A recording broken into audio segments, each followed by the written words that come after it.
దేవుని పరిశుద్ధ నామమునకు మహిమ కలుగునుగాక.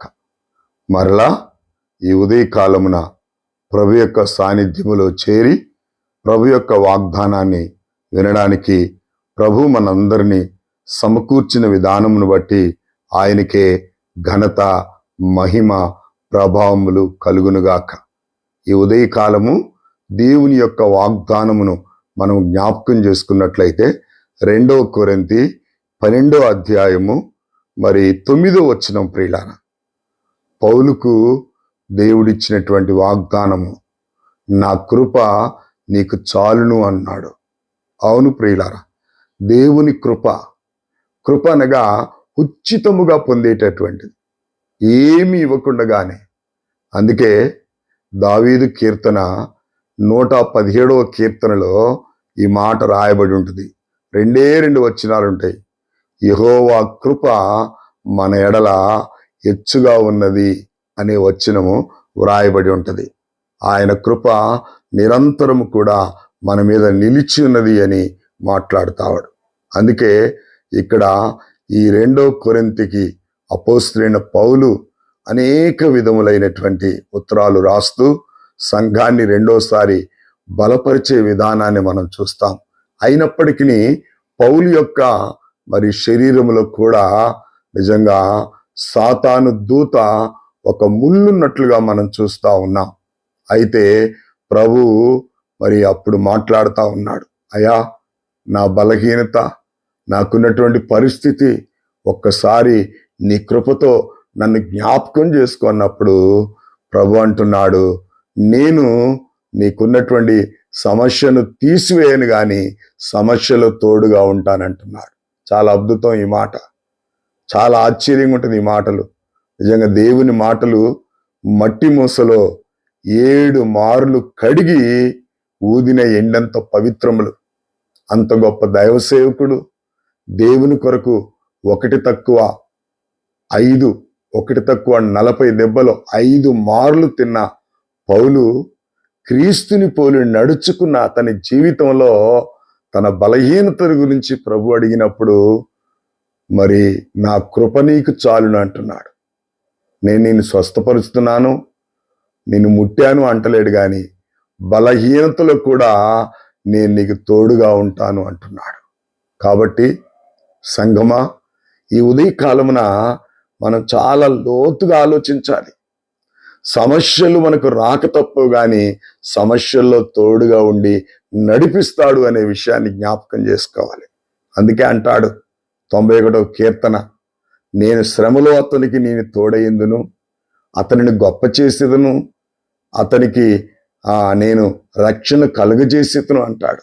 దీర్ఘాయువు చేత నేను అతన్ని తృప్తిపరచెదను అంటాడు. అవును ప్రియులారా, పౌలు జీవితంలో కలిగిన అనారోగ్యాన్ని బట్టి దేవుడిచ్చినటువంటి వాగ్దానం ఏంటో తెలుసా? నా కృప నీకు చాలును.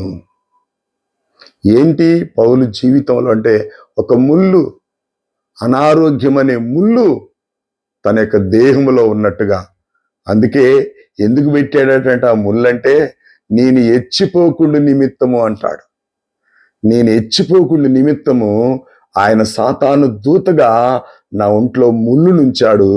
ఆ ముళ్ళు విషయమై నేను ప్రార్థన చేసినప్పుడు నా కృప నీకు చాలును అని చెప్పాడు అని చెప్పి సాక్ష్యం ఇస్తున్నాడు. కనుక దేవుని కృప, దేవుని దయ, దేవుని కనికరము మనకుంటే చాలు ప్రియులారా. నిజంగా దేవుడు కృపామయుడు. ఆయన నిన్న నేడు నిరంతరము ఏకరీతిగున్న దేవుడు ప్రియులారా. ఆయన అవునన్నట్లుగా కనబడి కాదన్నట్లుగా ఉండే దేవుడు కాదు. కాదన్నట్లుగా చెప్పి అవునట్టుగా ఉండేవాడు కాదు. కాబట్టి ఈ ఉదయకాలమున నా కృప నీకు చాలును, నా కృప నీకు చాలును అని పౌలుతో మాట్లాడిన దేవుడు ఈ దినమంతా మనం కూడా ఆ వాగ్దాన్ని ఎత్తిపట్టుకొని దేవుని స్తుతిద్దాం. మనకు కూడా దేవుని కృప చాలును ప్రియులారా. చాలాసార్లు నీరసపోతూ ఉంటాం, దిగులు పడుతుంటాం, వేదన చెందుతూ ఉంటాం, బొబ్బేలెత్తుతూ ఉంటాం. కానీ దేవుని వాగ్దాన్ని ఎత్తిపట్టాలి. దేవుని వాగ్దాన్ని ఎత్తిపట్టి ప్రార్థించినప్పుడు వాగ్దానం మన పక్షాన నెరవేర్చి దేవుడు మనకున్నాడు. కాబట్టి ఉదయకాలమున నా కృప నీకు చాలునని వాగ్దానం ఇచ్చిన దేవుడు. మనం కూడా ఆయన వాగ్దాన్ని ఎత్తిపట్టి ప్రార్థన చేద్దాం. అట్టి కృప దేవుడు మనకు అనుగ్రహించును గాక. ప్రార్థన చేసుకుందాం. సకల ఆశీర్వాదములకు కారణభూతుడు అయిన మా తండ్రి, అయినా పౌలు గారి విషయంలో తండ్రి, అయినా తనున్న బలహీనతను మీతో చెప్పినప్పుడు, మిమ్మల్ని అడిగినప్పుడు నిజంగా నా కృప నీకు చాలును అని చెప్పినటువంటి దేవుడు ప్రభా, ఈ ఉదయకాలమున అవును ప్రభా, నీ కృప మాకు చాలు నాయన. ఎంతైనా నమ్మదగిన దేవుడు ప్రభు, నీకు స్తోత్రాలు.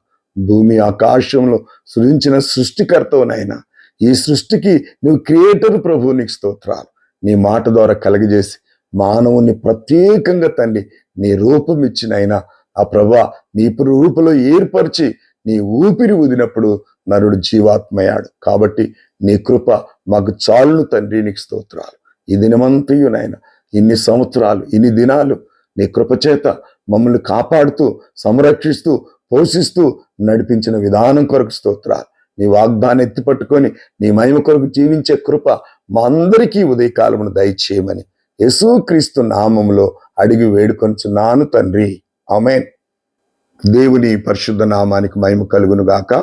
మరి దేవుని వాగ్దానం నా కృప నీకు చాలననేటువంటి వాగ్దానాన్ని ఎత్తిపట్టి మీరు ప్రార్థిస్తూ, ఇతరులను షేర్ చేస్తూ, మీరు దీవించబడుతూ, ఇతరుల దీవెన కారకులు కావాలని మనవి చేస్తున్నాను.